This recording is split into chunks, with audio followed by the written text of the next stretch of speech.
kusoo dhawaada episode ka mid ah episodadii Malbridge. maanta waxaan halkan la joogaa Professor Yusuf Ahmed Noor Baadi. inqilaabkii dhicsoobay ba soo halqaad. inqilaabkii dhicsoobay anagoo ku sii fogaanaynin wax yar nooga taawaba. basaga wax yar laga taaban karaa. annagu waxaan iska in qabardaar nasiib wanaag waxayna keeneen dadkeena annagu qolooyinkii daafaca jaamacadana la geeyay waa jaamacad daafaca sax marka ciidamada aan ka tirsanin waa daafaca ardadii la soo celiyo dhan saraakiil baan nahay marka oo waa 3 sanaan marayna moogtay tababarkii ay waxay noo tixgeliyeen tababarkii u horeeyay marka waxayna keeneen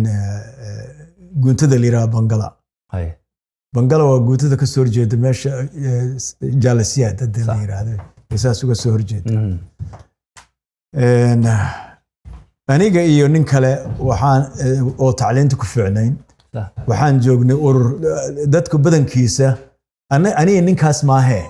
inta kale waxay joogeen guntada nafteeda saldhigeeda waxay joogeen maaragtay maxaa la dhihi jiray xarunta guntaday joogeen aniga nin kale waxaan u bilaabnay duruus electronic ah oo farsamada ku saabsan dad ay ruushka soo diyaareen 6 bilood oo buufsiisa siiyeen oo saraakiil ah oo farsamada ah in farsamada si qoto dheer u fahmaan marka urur daynil ku yaala bayna geeyeen oo meeshii waana ku xereeyay aniga ninkaas ba saraakiil xidiglayaal ah baan macallimiin u nahay oo asaaska farsamada asaaska waxay ku asaasan tahay farsamada nafteedii ma asaaskeedaan barayna taasaan marka ana ku joogno aroortii aniga soo intaan buu akhrin waqti dambe ku gaaray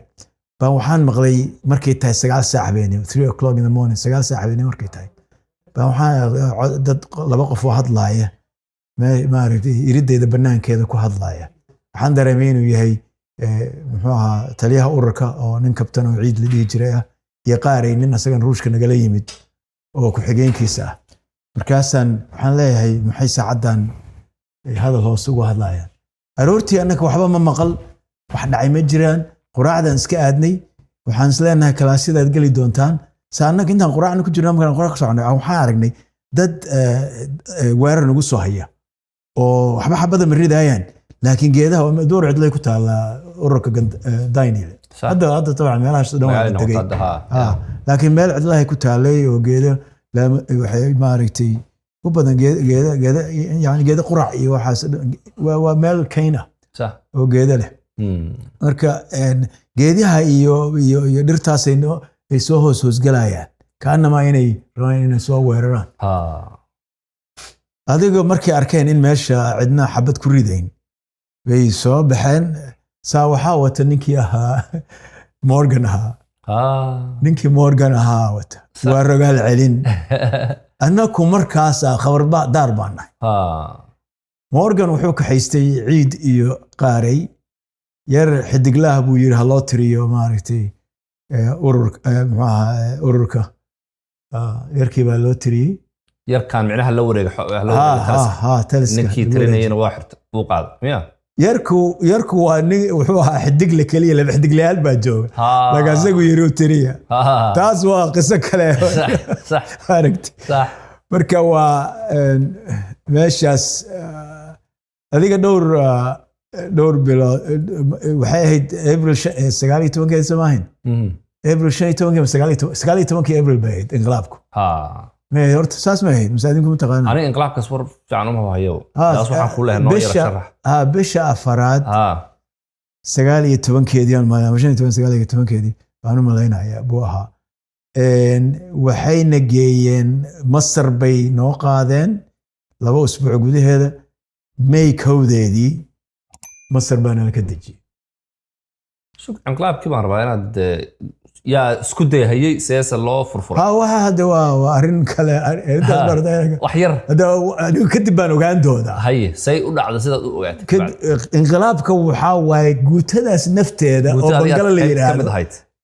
inqilaabka cirra meeshu inqilaabka bilaabay waa meesha gartay marka annaku waxaas waxba lama soconay laakiin ragga siyaad barre kadib wuxuu dili doonaa wuxuu dildili doonaa 17 sarkaal 17 bay ahayd Soomaa 17 buu dili doonaa oo cirra kamid yahay oo cirro ka mid yahay haye kulli waxay ahayn bangalay ahayn ha oo asaga cirro wuxuu ahaa daafac cirku ah صح صح marka waxaan hadda anigu ka ogahay inta marka ay dhacayso wax aan kala soconay waxaan ka ognahay iyo waxay tahay iyo waxba kala ma socon laakiin ma jirtay oo dad inay la wareegaan dawladda rabay oo uu ka dhicso ma jirtay mise xoogaa paranoia haysatay maya waxaan wax dhabay ahayn hawsh way socotay wax dhabay ahayn waxaa ku jiray ragga la qabtay waxaa ku jiray laakiin lama deldelin ragga la qabtay oo la dilinna waa jireen waxaa ka mid ahaa nin ruushka nala joogay oo ciidamadeena daafac cirka ahaa oo xarunta daafac cirka joogay bangala masjid sarkaalka shaqaduna ahaa wuuna ku jira wuxuu ahaa dad ka qayb galay buu ahaa ninkaasna nin aad saaxiib aan u nahay oo maaragtay weligeen baan isnaqaanay waay marka qisooyin badan buu ii sheegay marka waa dhabbay isagana sida keliya uu ku baxsaday waxaa waaye Siyaad Barre iyo aabihii baa saaxiib ahaa ciidamadii hore isla ahaayeen marka laakiin inta la qabtay oo la cadaabay oo ugu dambaystiina la soo daayay ciidamada lagu soo celiyay isagoo gaashaan la ah buu wuxuu noogu yimid Qaahira wafdi la socda kadibna uu isaga tagay 80kii buu isaga tagay ciidamada haddana Minneapolis buu idin la degay haddaad doontaan qisadaas daarad inaad ka wareysatid Minneapolis buu degan yahay maybe asaga chapterka labaad noo dhammaystirayo marka Masar baa lagu qaaday ciidamadii October-ka baad soo dhammaysatay Soomaaliyaad ku laabatay muddo dhexo adiga waxaad go'aansatay inaad ciidamada Ruushka ka qaadato waxbarasho u go'day bal isbedelkaas iyo go'aankaas aad ku gaartay iyo sidoo kuugu suurtagalay waa soo dhamaysanay xagga inkastoo waqti badan naga lumiyeen wax odayaal badan soo marnay nagu celiyeen waana طبعا masaaridu lama tartami karin ruushka wuxuu ahaa qalabkooda iyo farsamadooda waxay ahaayeen iyo macallimiintooda waxay isu dhow ma ahayn sax adigu waa soo dhamaysanay 81dii baan soo dhamaystay waxaa lagu qoray maaragtay Belidogle sanad joogay kadib waxaa lagu soo wareejiyay xarunta daafac cirka kadib waxaan maqlay inay jaamacad Fresno inay ka bilaabeen barnaamij MBA ah ay ka bilaabeen barnaamijkii baan imtixaankii TOEFL-ka galay TOEFL-kii baan anigu ku guuleystay markaasay barnaamijka meesha ku bilaabeen kadibna Mareykanka keeneen oo maaragtay ayaga Mareykanka keeneen معهدka ay Soomaaliya Siidam baad xamar ka dhiganaysay asaga xiriir la lahaa Fresno jaamacadda ku taalo barnaamijka Fresno bilowdayba ayaga maamulay ayaga bilaabay ayaga maamulay Siidam waxay ahayd in meesha ay ku qabteen macallimiinta oo dhan ay ka ahaayeen macallimiinta qaar bay ka shaqaalaysiiyeen Soomaali laakiin badankooda waxay macallimiin ay xagga ka keeneen dibadda ka keeneen kadibna 10 annaka oo ugu fiicnayd bay Mareykanka keeneen Fresno keeneen marka 7kii Fresno imaadeen marka sanadka waa sanadkee waa 86 waxaan ka soo degnay airportka San Francisco bishii koowaad 17keedii 86 wow marka ayada ma arkaysan adiga inay dawladdii liiqliiqanayso waddanka uu meel xun u socdo mise waxaas war uma haysan soo bartay laabtaad isleediin waxa kaliya xoogaa dadku moogtay waa kala duwayn dadna waxa way balaayadaas la socda aniguna waxaan ahaa dadka aan maqaayadaha tagin dadka meelahay ku sheekaystaan aan tagin meelahay qaadka ku cunaan ma tago buugaagtaydaas ma dhageysto radio sax BBC dadka ma inta dhageysto ma dhageysto BBC marka anigu shakhsiyan khabardaar baan ahaa waxa kaliya waxoogaa aan wax shakiyay rag baxsaday raggii nala soo dhamaystay qaar baa baxsaday oo shaqo aan bilaabin iyo nin nala joogay Belidogle oo reer waqooyi ah oo gubtay baa la jirin aad u madow wuxuu dadka qaad walaha ah oo maaragtay waha asagana in anagoo meesha joognaa la yiri ninkii baxsay marka ma jirin moogtahay inaad adigu BBC-da waxa dhageysata ma ahayn aniguna dadka waxa dhageysta ma ahayn dadku badanaa lama soconin waxa wadanka ka socda marka Fresno dhimaadeen MBA program oo 2 sano bilowday ma MBA-ga xaq uu ku bilowday xaq uu ku bilowday xaqay ku wadeen wax oo dhan inta waxay iska ahayd kaliya adiga waxay ahayd 6 bilood oo gabagabadii ah oo sida maaragtay Mareykanka jaamacadda nafteeda siday tahay hal semester inaan ku dhigano study abroad kind of thing okay marka 6 bilood baad dhamaysatay dabadeed maxaa dhacay anigu waxaan ka iloobay ciidamada waa ka ruqsaystay waad sheegtay ciidamada aan ka ruqsaystay muxuu sheegay ciidamada waa ka ruqsaystay 85 baan ka ruqsaystay markaasaan siidamtaasaan galay siidamta waxaa waaye dad way qaadanayaan dad dowladda u shaqeeya marka intaanba ka ruqsaysan baan bilaabay kadibna 85 baan ka ruqsaystay 86 Mareykanka nimid 6 bilood Fresnad ku dhamaysatay MBA baad ku qalin jabisay MBA baan qaadanay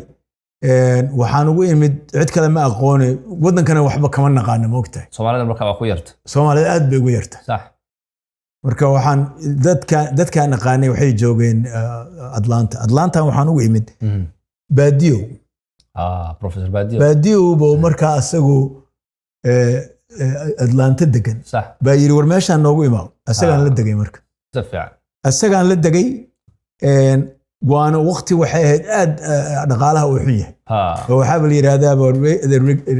recession Reagan's recession xoog lahaan ku jirnay ma jirin shaqo walba on dalbada you're over qualified hanin electronic engineering haysta oo maaragtay MBA haysta Fresno maaragtay shaqo la'aan baa jirtay sax marka sanad kaliya adiga طبعا markaad saas oo kale tahay waxaad qaban kartaa qabanaysaa ugu dambeystii waxaan bookstore baan manager ka noqday kadibna masjidka iga dalbaday inaan imaam ka noqdo masjidka Atlanta ugu weyn baan imaam ka noqday ma sha Allah 4 sano imaam ka ahaa bookstore ka shaqeynaysa masjidka imaam ka ahayd maya masjidka hawsha dhan masjidka aan u go'ay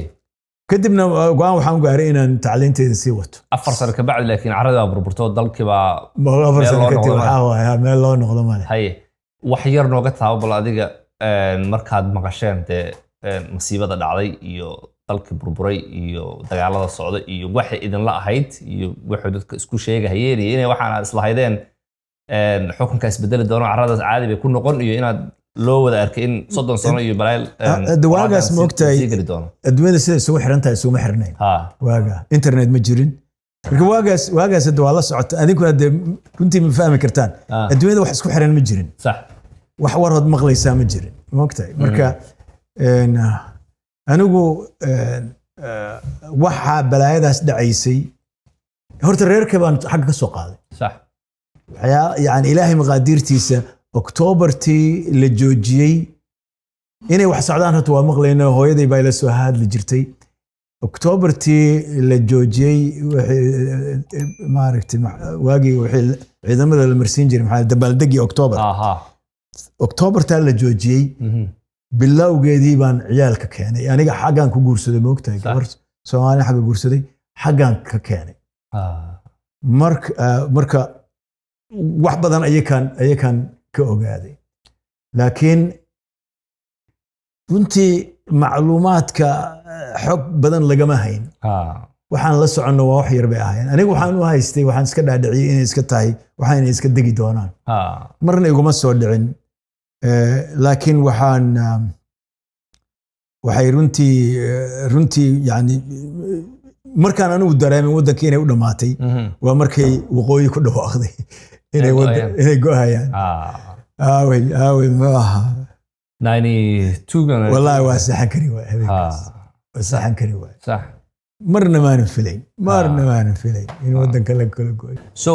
marka waxaan u yara gudbaynaa PhD gaaga iyo waxaad ku samaysay PhD wuxuu ku yimid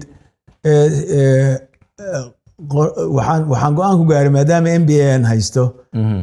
masjidkana 4 sano aan ka shaqeynayay inaan tacliinta ku noqdo PhD sameeyo laakiin markii hore fikraddu waxay ahayd ruushkii baa burburay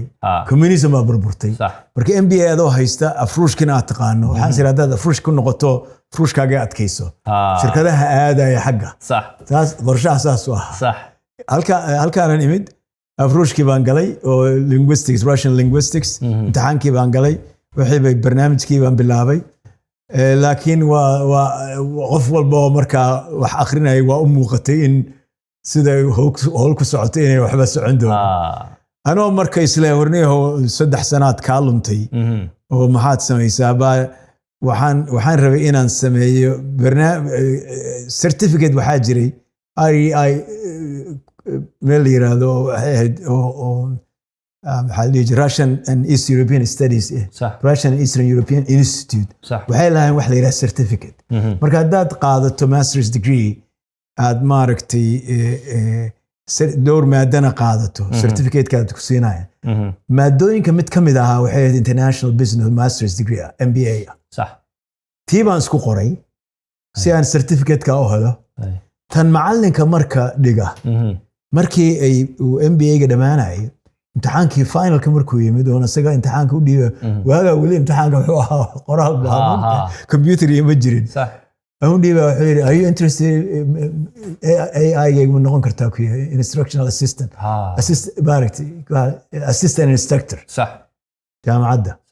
markaas aniguna markaa scholarship ma haysto markaasaan marka asagaan sanad la shaqeeyay mid kale asagaan semester mid kale markaasuu yiri dhageyso maad PhD-ga gashid war PhD man geli ma international business okay sax PhD waxa markaa 40 arday baa dalabka soo qorata oo master's degree haysta oo GMAT ki qaata ayka GMAT bay sameeyaan 40 ka labay ka qaataan war anigu 40 Maraykan inaan la tartamo oo labada soo baxda noqdo waa wax sahlan maaha waxay yiraahdeen dhageyso ma aha kaliya GMAT kaliya ma aha waxyaalo badan ay tixgelinayaan mid kale waxay labada qof oo go'aanka gaaraya inta application-ka waxa dhan mara go'aanka gaaraya waa labada nin oo la shaqeysay waa ku yaqaanaan you're already here wadna la shaqeynaysa sax bas tii bay dhirigelisay ma ogtahay tii baan GMAT-kii baan sameeyay meeshii baan sida PhD-ga ku galay okay markaad PhD-ga marka Indiana University waad ka bilowday Bloomington Kelly School baa ka qaadatay Kelly ma jirin marka Kelly ma ahayn laakiin magaca hore wuxuu ahaa Indiana University School of Business Indiana University صح Indiana University School of Business waxaad concentration ka saartay marka international business entrepreneurship iyo strategic management markii hore wuxuu ahaa labadii sano oo horeysay waxaan rabay inaan sameeyo international business iyo entrepreneur iyo baan rabay inaan sameeyo صح waxaa dhacday marka international business PhD-giisii bay ka takhaluseen adoo dhex bartay ku jira markaas waxay ugu qasabtay inaan strategic management u bedesho waxba isuma jirin marka taasaan marka international business wuxuu noqday minor marka strategic management aan ka dhigtay maxaad field study-gaaga iyo dissertation-kaaga ku samaysay maada subject nooca studies-kayga weligeyba aniga waxaan qiimeyn jiray horta sideedaba dadka meeshay aadaan maahay meel kale weligeyba aadi jiray marka akhrintaasa waxaa igu soo dhacday management waxay ku saabsan tahay dadkan sidii loo dhiirigelin lahaa looga shaqaysiin lahaa marka arrimo diini ahna way isticmaalaan oo aad arkaysa inay diinta ka soo qaateen mana rabaan inay qirtaan oo waxaan moogtahay secularism waa diidantahay moogtahay wax diin ku saabsan inay meesha soo geliyaan moogtahay anigana waa ay muuqataa markaasaan waxaan ogaaday shirkado badanoo diinta wax ku maamula diinta kirishtaanka wax ku maamula markaasaan waxaan go'aan ku gaaray PhD-gayga inaan kuwa ka dhigo diinta kirishtaanka kuwa ku maamula inaan ka dhigo PhD-gayga saas u ahaa waa garta marka angalkaaga ama argumentiga muxuu ahaa marka يعني إني dadkan awalba dadkan waxa la rabaa moogta in la dhiirigeliyo laga shaqaalaysiyo hawsha ay qabtaan dadkan waxay haystaan meel kale ka soo maraan dhinaca management kaliya maahe dhinaca diineedna way ka soo marayaan marka qofkiina waxay u sameeyaan dadkan ayaka moogta markuu meesha shaqaale ka noqonayo waa qof markii horeba dhinaca u janjeeray moogta marka qiime u yeelaysaa noloshooda wana qofka caadiga oo dollarka area uusan u lahayn more effective يكون قرينا شغله intrinsic value بكهلية exactly فكرة نوع عاصو كلا يهيد لما paper من واقعه وما عرفتي أنت نهرت PhD كسمينا أي وحنك قري مكتب PhD كمركز سمينا سيمينارات قاعدين صح سيمينار بدنا وحولي ورقد بالله سعته هذيك الريسيرش بيبر سمينا صح متكمل ده الريسيرش بيبر انكسمي أو كلاس كانوا سميه بالله داعي وأيضاً وحكوا هالدود ده بالله وجده بهيد با وفكرة بحاجة مانجمنت هذا والله صح هذا القاعدة هذا عاد لو ما صح هذا القاعدة واجز عاد بيماركتي وبونبون جنين waxa la yiraahdo maaragtay qofka maaragtay inuu hibo leeyahay hibo waana hibo ilaahi oo kala awaay laakiin waxay rabaa dhinaca ilaahana inaan laga hadlin hibadii la yiraahdo marka hibadii intay dhihi lahayn waa hibo ilaah waxa kaaga daran bible-kay ka soo qaateen oo ereyga markii horeyso la isticmaalo bible-ka isticmaalo waa hibo dabiici iyo xasaas dhahayn ayaga marka waa hibo dabiici ay leeyihiin marka tiibaan anigu dood ka soo horjeeda oo tiribaasha ilaahay ka timid maya oo leeyahay ma yani sida ay uga hadlayaan mana rabaan inay strictly defined ka dhigaan sax waxbay ka cararayaan moogta sax inayna marka waxa uu marka cinwaanka u arkay horta ninka maaragtay oo editorka wuxuu la dhacayba maaragtay wuxuu la dhacay cinwaankuba la dhacayba cinwaanku isla markii la dhacay sax ma ka fiirsan dhanka angalka muslimka marka maadaama ayna jirin shirkado muslim ahoo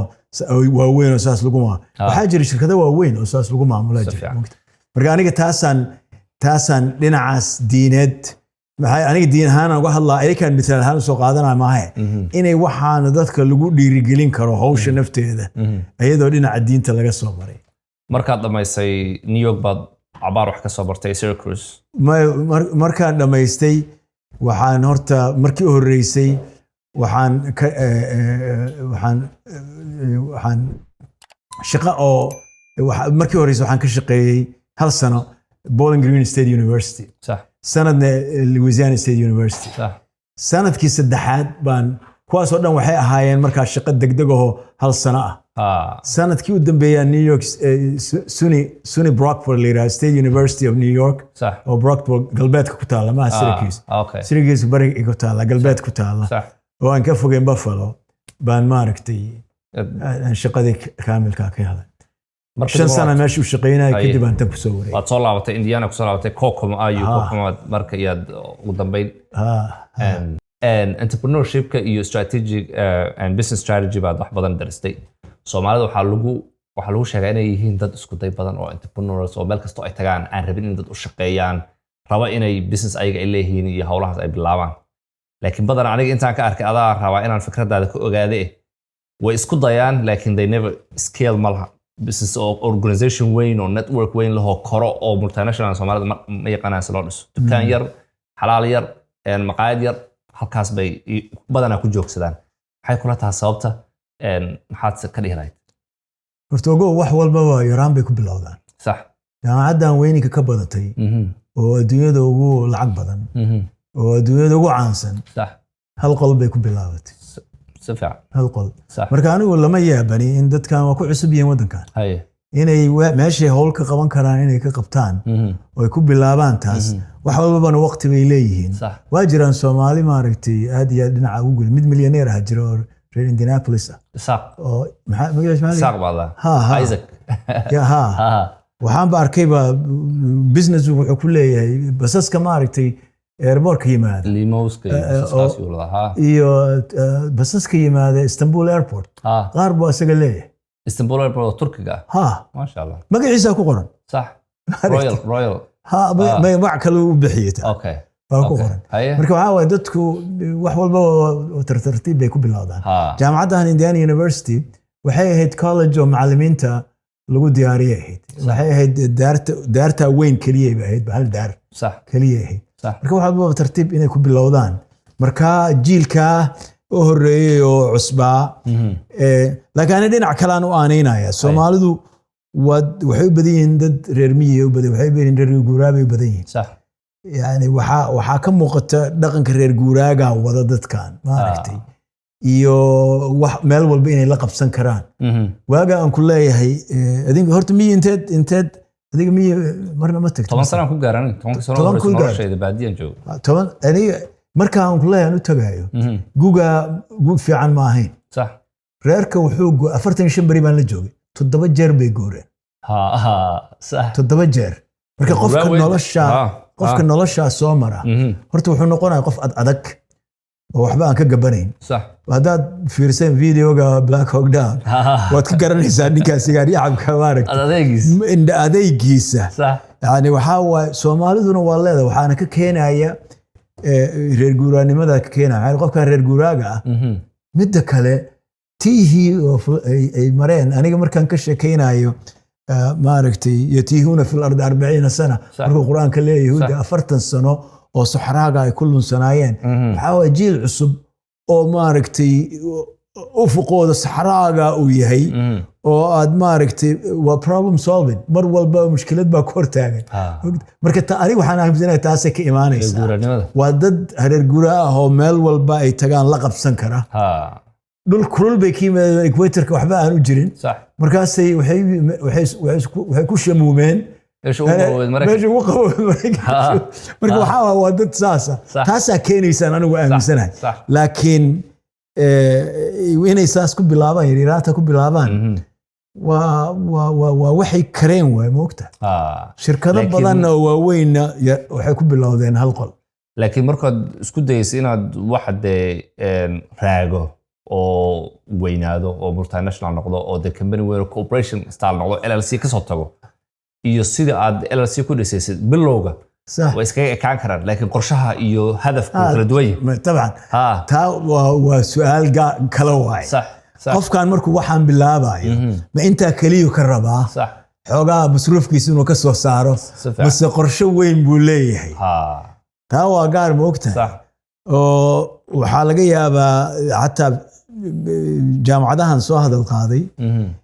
Harvard ninka bilaabay oo magaca laga siiyay oo isaga maadooyinka badankooda isaga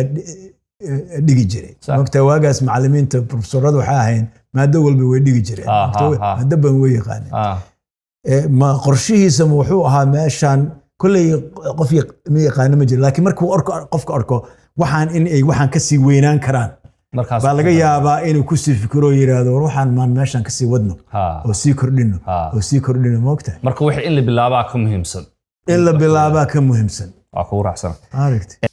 markaan weliba xagga qurbaha fiirino sababa aniga aan u aanaynayo in businessyada Soomaalida ayna badanaa kobcin waxaa ka mid ah inaynan haysanin dhaqaale ku filan badanaa qofka wuxuu asaga karo marka asaga jeebkiisa ka heli karo ama laba qof oo yaqaano ama dad ay asxaab yihiin wuxuu ka helo inuu wax ku furo oo qofka maxaa la jiray waxay dhahaan bootstrap oo ku bilaabayo badanaana dee dad wax weyn dhisaysa lacag badan baad u baahantay Mareykanka dadyoga badanaa ganacsiga samaysto bangiyada u tagaan deymay ka soo qaataan deymahaasi wax ku bilaabaan dib bay iskaga bixiyaan Soomaalida iyo dad badan oo waliba soo galootay oo muslimiin ah systemkaas waa ka xiran waliba kuwooda xagga diinta u jejeero ayuu ka cararaya ribo source kalena ma jiraan oo xalaal ah adiga guryaha iyo waxba hadda ka jiro laakiin lacag cash oo qofka business ku furto si lagu helo way adagta wax fikrada ma ka haysataa iyo dadka siday arintaas sida hadda uga fikiraan si ka duwan uga fikiri karaan iyo option hadda haystaan option ka duwan haday jiraan horta arintaas arin waxay galaysaa taariifka ribada sax ribada hadda muslimiinta badankooda way qaataan waxaan la yiraahdaa mortgage sax wadaadadu waxay yiraahdeen waa daruuro ahaan maaragtay sidoo kale barnaamijyo waxay bilaabeen maaragtay waxaan muraabaxa la yiraahdo iyo mudaaraba oo dadku ay wadaagayaan muslimiinta way bilaabeen kuwaas inkastoo ay u badan yihiin guryaha iyo adiga howlaha yaryar iyo bay u badan yihiin sax taana waa dhici kartaa laakiin aniga waxaan aaminsanahay in dadku ay taariifka ribada ku noqdaan sababtoo ah ribada in lagu dabaqo lacagtan xaashida ah dadku ay samaysteen oo ayada qiimo gaara aan lahayn lacagta dollarka xaashi ahaan qiimo gaara ma laha wuxuu dawladda ay tiri way leedahay dawladda kalsooni dawladda lagu qabo baa qiimo u yeelaysa ma ogtahay saas daraaddeedna waxaa la xiriira sicir barar marna kama baxsanay sababtoo ah dawladdu lacagta waa inay isu dheelitirtaa lacagtay daabacayso ayada dawladda daabacaysa Mareykankana hadda horta adduunyada asaga u taliyayo lacagtiisu wuxuu ka dhigay lacagta asalka ah marka lacagtiisa deyntiisa deynta Mareykanka uu qaato dhan waa dollar buu ku qaataa صح annaka deynta Soomaaliya aan qaadan maxaan ku qaadanaa dollar baan ku qaadanaa laakiin annagu ma daabacno marka si aad deynta u bixiso waa inaad dollar keentaa xagee dollar ka keeni waa inaad badeecad intaad samayso aad iibiso oo dollar lagugu siiyo taasaad dollarka ku helaysaa moogta Mareykankase tilaabooyinkaasoo dhan uma baahna asagaa daabacanaya saas daraadeed trillion ka badan baa dowladda lagu leeyahay goortay rabaan bay ka soo saari karaan mushkila kuma hayso Mareykanka marka wuu daabacaada lacagta asagaa daabacaya lacagta marka la daabacayo waxaa la isu dheelitirayaa siyaasadda dhaqaalaha dowladda iyo siyaasadda maaliyadda iyo lacagta nafteeda baa la isu dheelitirayaa lacagta meeshii laga soo saari lahaa canshuurta iyo dhaqaalaha siduu u socdo iyo dowladda qarashka ay bixinayso oo lacagtaa siday u maaragtay u kharash garaynayso intaasaa la isu dheelitirayaa meeshii waxaa ka soo baxay dabcan mar walbaba isuma dheelitirno meesha sicir bararka imaanayo marka lacag sicir bararkaas la xiriiro oo bini aadanka qiimo uu yeelay in lala mideeyo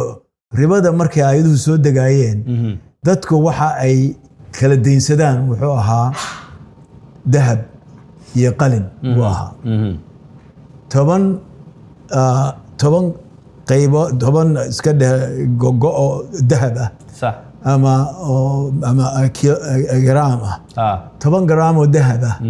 baan ku deybinayaa sanad kadib 6 bilood waxaad siinaysaa 15 gram baan ku siinayaa taa waa shan baan ku saaranayaa taa waa ribadu ogtahay laakiin inaad tiraahdo oo lacagta maanta Mareykanka ama ummadaha kale ay maamulaan dowladda ay maamusho oo marna sicirkeeda hoos aadayo marna kor aadayo wuxuu la mid yahay oo sicir barar wuxuu la mid yahay dahabkaas ma aha wax fikrad sax ma aha صح ما لسكما qiimeyn karo dahabka iyo dahabka wuxuu leeyahay صح qiimo asal uu leeyahay isaga qiimo leh inta la dhalaaliya wax laga sameyn karaa waa asaga qiimo leh ba ogtahay dadkiiba ma aha meel walba dahabku ma yaalo صح taasaa qiimo u yeelaysa ogtahay dadkii laakiin marka qiimo ayada ay leedahay waay lacagta qiimo ay leedahay ma jirto waxa hadii dawladda ay maanta qiimaha ka rido waxay ku taraysaa ma jirto tissue-gaas waxba kama duwana hadda fiiri Mareykanka markii dagaalka hoose ka dhacay dagaalka sokeeye markuu Mareykanka ka dhacay lacagtoodii waa qiimo beesh waxaa qiimaha lacagtaas waxay ku xiran tahay duruuftay ku xiran tahay qiimo ayadu gaar ah leedahay ma jirto marka in la isla ekaysiiyo oo la yiraahdo maaragtay labadaba qiilna loo raadiyo haddaad guri iibsanayso waxaa leeyahay waa daruuro gurigii aad maaragtay deganayd baad mortgage ku qaadanaysaa waa dulsaar waa lagu dul saaranayaa lacag baa lagu dul saaranayaa bishii baad bixinaysaa taasna waxaa waaye culimmada meeshaan joogo dhan waxay isku wada raaceen kuwa ugu liito waxay yidhahdaan waa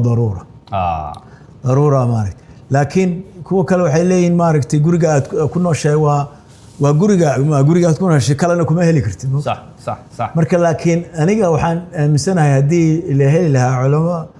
saa u fikiro oo yidhaahdo war dahabka maxaan uga dhigaynaa lacagta sidii dahab ma aha dahab qalinna ma aha waa lacag bini aadamku ka duwan saa oo la dhaqano kuwaas waa in si ka duwan loola dhaqmaa aan la dhihin isla markiiba aan la saarin oo la dhihi waa riba oo lacagtan xaashida ah dulsaarkeeda iyaduna waa riba inaa isla markiiba la dhihin in la yiraahdo aniga ay la qaldan tahay marka dad yow badan oo Soomaalida ay ku jirto muslimiin ah ganacsiyadoodii iyo hawlo badan oo qabsan lahaayeen waxa ka curyaamiyay inaan access u helin laakiin saad sheegtay hadda student loanka sidoo kale waxa la yiraahdaa daruuri waa la ogol yahay mortgage waxa la yiraahdaa waa la ogol yahay waxa leedahay marka xagga dhaqaalaha iyo ganacsiga ayadana waa dib loogu inay ka fiirsadaan waa inayna daruuro kaliya dhihine ay yiraahdaan su'aasha ugu weyn oo rabo inay ka jawaabaan waxay tahay lacagtan warqadda ah oo xaashid lagu daabacay oo dawladdu ay daabacayso oo qiimaheedu ku xiran yahay siyaasadda dawladda oo siyaasadda dawladda haddii ay qaladana uu qiimihiisa hoos u dhacayo haddii ay maaragtay siyaasad fiican la timaadana uu qiimihii kor u dhacayo arrintaa inay yidhaahdaan waxay la mid tahay sida dahabka oo kale waaye oo wixii taa lagu daynsado midda kale waxaad ka fiirin kartaa ka fiiri meesha dhinacan kale ka fiiri dhinaca kale aad ka fiirinayso waxaa waaye anigoo hadda melihi riba xalaala dadka moogtahay markaad dacwacda inaad wax u fasirto isla markiiba seef bay la boodayaan wuxuu leeyahay war ninkii wuxuu yidhi maale wuxuu fadiyooday anigu ma fidiyoona riba xalaala ma fidiyoona laakiin waxaa kaloo fiirisaa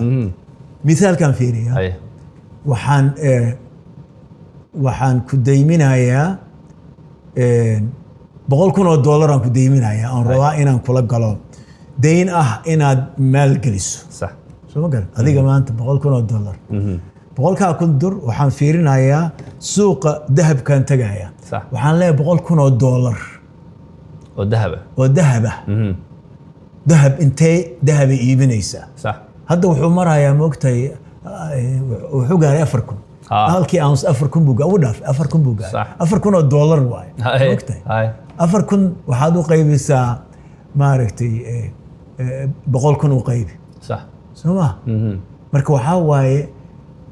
inta ay dahab gooyn karto bal ka war haddaan ku iraado inta dahab ay gooyn karto waxaan ku siinayaa sanad baan ku siinayaa intaasoo dahab ah ku soo celinaya intaasoo dahab ah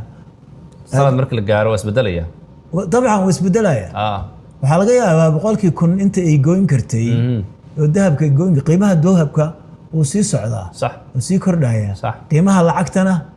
hoos u sii dhacaya moogta marka waxaa laga yaabaa 1,000 oo dahabka intay gooyn jirtay 1,000 inayna hadda gooyn karin ay gooynayso 110,000 ay kugu kordhayso $10,000 tonkas duu cash ahaan lahaa 10,000 magacyo kale loo bixin karaa interest iyo waxbaa la dhihi karaa hadduu se yahay dahab aniga waxaan ku siiyey ka dhig waxaaba intaasoo ounce kaba dhigba u xisaabi waxaaba yeelaysaa u xisaabi waxaad u xisaabisaa waxaa waaye 100,000 waxaad u qaybisaa 4,000 u qaybi marka waa 25 ounce waaye iyo maaragtay waxaa waaye kaadi waxaan niri 100,000 oo loo qaybiyey 4,000 oo loo qaybiyey 4,000 loo qaybiyey ujeedaa waxaa waaye waa 25 ounce oo dahab ah sax 25 ounce oo dahab ah ka waran haddaan ku iraahdo lacagta maanta waxay ii goyn kartaa haddaan suuqa tago oo $100,000 qaato waxay ii goynaysaa 25 ounce oo dahab ay ii goynaysaa suuqa dahabka haddaan tago waa tagaynaa isla markii waa intay igu siinaysaa intaasaan kugu siinaya sanad kadib suuqaan tagaynaa 25kii intay goyn lahayd isii 100,000 maaha maaha marna ma qorayso ka badan qorayso ma laga yaabaa saas u badan marka dahab markuu meesha ku jiro lacag bas lala dhil garaynayo ayadan saas oo kale kor bay aadaysaa waa sidaas oo kale marka waxaa waaye qofka taa ku sameynaya dad Mareykanka way sameeyaan laakiin badanaa waxaa waa waalid lacag maalqabeen ilmahooda markay lacag siinayaan qaar badan uma siiyaan waa ku siiyey waxay yidhahdeen waa dayn laakiin kuma saaranayo interest kuma saaranayo ama interest yar oo hoos ay saaranayo inflation level bay saaranayaan aragtaa taasay ay ku siiyaan marka qofka qof siinaya $100,000 oo deyminaya waxaa waaye waxay ka tahay markaa wanaag inuu qofkan u jecel yahay qofkan rabo inuu guulaysto asaga wax hawa ah ama wax hunguri aysan ku jirin aanay noqonaysaa wasoo gabagabeynayna su'aalo rapid fire la yiraahdo fudud baa ku weydiinaya su'aalo waxaan u baahnaa aad u kooban ma waxaa tahay qof aroorti kaco oo habeenkii xilli hore seexdo mise qof habeenkii soo joodo maalinta seexdo aroortii baan kacaa dhaqsina waa dhaqsana waad seexataa inta ana hurdina buug baan akhriyaa every night okay si kastoon u daalanahay xataa haddaad 10 daqiiqo akhriso way kororsanaysaa muxuu ahaa dabeecad ama habit ama habdhaqan markii hore ood aad rabtay inaad dhistid kugu adkaa inaad dhistid laakiin hadda ka mid noqday noloshaada routiinkaaga caadiga ka mid noqday waxaan la yiraahdo nashaad Soomaali maxaa lagu dhihi karaa inaad dhaqdhaqaaqa badsato oo mushkilaadka aad raacdo balooni dheesho oo maaragtay waqti aad firfircooni waqti aad u hesho inaad lugayso inaad maaragtay duurka waqtiga moogta waa cariiri laakiin hadda waa ay sahlan tahay way barnaamijsan tahay weli marka dad la sameynayso moogta waa iskaamilaysa way fududaanaysaa way ugu adkaan jirtay laakiin ana hadda aan kuu sheegayaa 20 jir markaan ahaa iyo hadda inta aan qaban karo iyo xoogayga iyo maaragtay adkaysigayga xagga arrimahaas oo kale isuma dhow haddaan ka adkaadkahay okay markaadan shaqaynaynin waxa aad maxaa la jir foofan u samaysid ama aad waqtigaaga gelisid freega waa maxay waxa aan kuu sheegayo isbuuciiba 3 jeer baa mushkilaadka raacnaa annaka iyo club magaaladan buuray leedahay magaalada waxay ku fiican tahay marka meelahaasaan aadnaa waa ku tusi karaa meelahaan tagno 3 jeer isbuuci baan saa sameynaa waqtiga kuleelaha talaadada iyo khamiista iyo sabtiga sidoo kale mana joojino waqtiga baraf baan xataa ku soconaa marka qaarkood iyo sidoo kale meelahan waxay leedahay keymo fara badan keymahaas haddaad ku lugayso yani malayn karaysi qalbiga waxaa naloo abuuray nalooma abuurin inaan daarahan ku dhex jirno waxaa naloo abuuray inaan maaragtay duurarkaas soconno oo maaragtay waxaa waaye qalbigaaga sibuu u degaya si fiican taa tijaabiya hal buug ood kula talin lahayd inuu qof kasta aqriyo dadka Mareykanka jooga waxaan kula talin lahaa inay akhriyaan oo si fiican u dhuuxaan To Kill a Mockingbird waa classic Mareykan classic ah waaye waa buugga required maaha buugga waxaa waaye high schoolka dugsiyada sare samarka buugaag baa la yidhaha akhriya optional waa buugga ugu badan oo ardayda la yiraahdo buugga akhriya waxaan leeyahay dadka Mareykanka degan maxay markaa aniga anoo yar baan akhriyay runtii waxaan u akhriyay kaliya qisa ahaan laakiin nuxurkeeda maanan fahmayn hadda laakiin markaa Mareykanka timid nuxurkeedaad fahmaysaa maaragti okay su'aasha u dambayso maxay tahay taladii ugu fiicneed ee weligaa mid kale aan kugu daro buugga waa novel waa riwaayad moogtahay waa buug la alifay qisa la alifay waaye buug aan qisa la alifin aan ahayn na waa ku dari oo leeyahay Man's Search for Meaning okay aan ku sheegaa Franklin la yiraahdo waxaa qoray nin Yahuudi ah qoray Frankel baa la yiraahdaa ninkaas buuggaas akhriya Man's Search for Meaning dhowrkii sanaba mar baan akhriyaa okay good talada ugu fiicneed weligaa lagu siiyey talada niyahu waxaan kuu sheegayaa matala mase waa dhiirigelin dugsiga sare markaan ahayn aniga weligayba xisaabtan si uga cabsan jiray macallimad markaa fasalkii koowaad dugsiga sare macallimad ruusha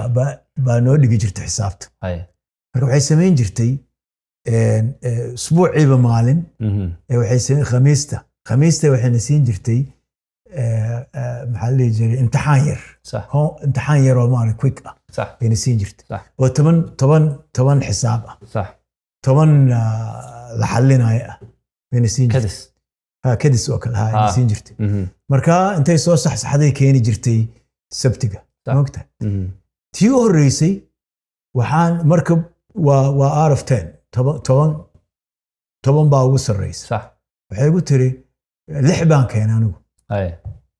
waxay igu tiri markay ii kiibaysay waxay igu tiri Yusuf you can do better intaas kaliya igu tiri niyo arrintaas sida ii saamaysa malayn karis hay waxay ka dambeeyey weligeen taan ka hoos meelin taa kaliya maaha 3 fasal ay dhigaysay 3 fasal waxay u qabatay tartan xisaabeed bay u samaysay qof walba ka soo qayb gali kara laakiin waa la shaandhaynaya marka hore waxa waaye maarag xisaab iska caamaha dadkoo dhan ay marka waxa ilaa ay 3 u dambayso way ka sii adkaynaysaa ilaa 3 ay isugu soo harto sax 3 baan isugu soo harnay labada nin oo kale oo ila tartamayo waa rag caan ku ah xisaabta inay aniguna liimaba aqoonba 3 nin ku soo harnay sax aniga ku guuleystay waxaan u aanaysaa ereygaas hadalka hadayna igu dhihin naagta wax kalena igu weyn ereygaas muxuu adiga sad u fasirata markii saas kugu tiri waxa moogtaa ereyadaas moogtaa sidii ku saameynaan magaranaysid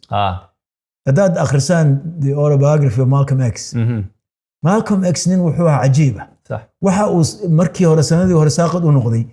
macallimiintiisa nin ka mid ah baa yiri maaragtay intuu yiri maxaa rabtaa inaad noqotid markaasuu yiri lawyer waxbuu yiri markaasuu ma noqon kartid sidee u qalbi jabisay ninkaas wuxuu noqday ciyaal suuq iskuulkii uu ka tegey ciyaal suuq buu noqday daroogo iyo asagoo ku jira xabsigii islaamku moogta marka macallinka hadalka uu ku leeyahay wuuna ku qalbi jabin karaa qalbigana uu ku dhisi karaa aniga marka xoogaa yar kalsoonida yar baan u baahnaa waxbay kugu ogtaa tiraahdaa isku ogeyn sibe maya hadda sibe waxbay dareentay ma klaaska markaan joogay wax dareentay waa macallin moogta meeshaasaad fadhidaa arday baa tahay dhowr iyo 10 jir ah markaasay iyadu waxaadan dareensanayn bay dareemaysaa moogta you can do better bay igu tiri intaas kaliya tiri naag ruushahay ninka xisaabta ugu fiicnaa naagtaas siday u fiicnayd asagaa neenaastiisa ayada magaceeda la soo gaabiyey horta magaceeda run oo Margaret ahaa laakiin waxaa lagu soo gaabin jiray Rita ninka Allah u naxariistay dhakhtar buu noqon doonaa Cabdullaahi Rita la dhihi jiray Cabdullaahi Rita saanta loogu magacdaray xisaabta waa jeclaa dugsiga hoosaan islahayn dugsiga dhaxaan islahayn dugsiga saraan islahayn dugsiga sare 4 sanaba waa isla fariisan jirnay macallimiinteena mid ka mid ahoo macallimiinta mar sanad noo dhigi jirtay ingiriiska waxay ahayd naag Mennonite missionka u shaqaynaysa oo kuwan missionka ah marka ayadana waxay siin jirtay assignment ah inaan maaragtay qoraal hal page ah in wax aan anagu alifnay oo ama description ah inaan qorno marka qofkii maaragtay qofka ugu sareeya warqadiisa klaaska hortiisa ku akhrin jirtay markay soo saxdo qofkay kaash anigii asaga ku tartami jirnay asaga anigu marka waxaan u leexday engineering iyo business asaga wuxuu leexday literature weligii literature ku jeclaa UCLA buu scholarship ka helay Soomaaliya horta muddo badan intake buu galay UCLA buu ka helay PhD meeshaasuu PhD ka sameeyey wuxuu shaqo ka helay City College oo City University of New York meesha kama teginba weli asagoo shaqaynaya buu isbuuci la soo dhaafay dhintay waxaa la yidhahaa Cali Jumcaale Axmed ilaahu naxariisto markii ninkaas high schoolka isla soo dhigteen dugsiga hoose dugsiga dhexe dugsiga sare waa islahayn waana tartami jirnay marka ninkaas baa dhintay marka kooxdeennii waagaa dugsiga sare lagu bilaabay 15 May oo maara dhameeyay dugsiga 74 baan dhameynay anagu ciidamaan galay rag kale meel kale wada galeen markuu dhintay baan raggii qaar baan isla xariirnaa markaas waxaan niman yahay hal la xuso aan xusno intii naga dhimatay waxaan maraynaa hadda intii dugsigaas ka baxday oo naga dhimatay waxaan maraynaa Cali Jumcaale aan ku bilownay Cali Jumcaale Axmed baan ku bilownay Cali Jumcaale intuusan wadanka burban siyaad bar inta inqilaabka dhicin ma aqaan siyaad bar si un buu line buu helay wuxuu ka shaqaynayay siyaad bar biography-giisu Ingiriis ku qoray Cali Jumcaalahaas aad iyo aad loo mahadsantahay wanaagsan maaha ninkaa ka naxay amiin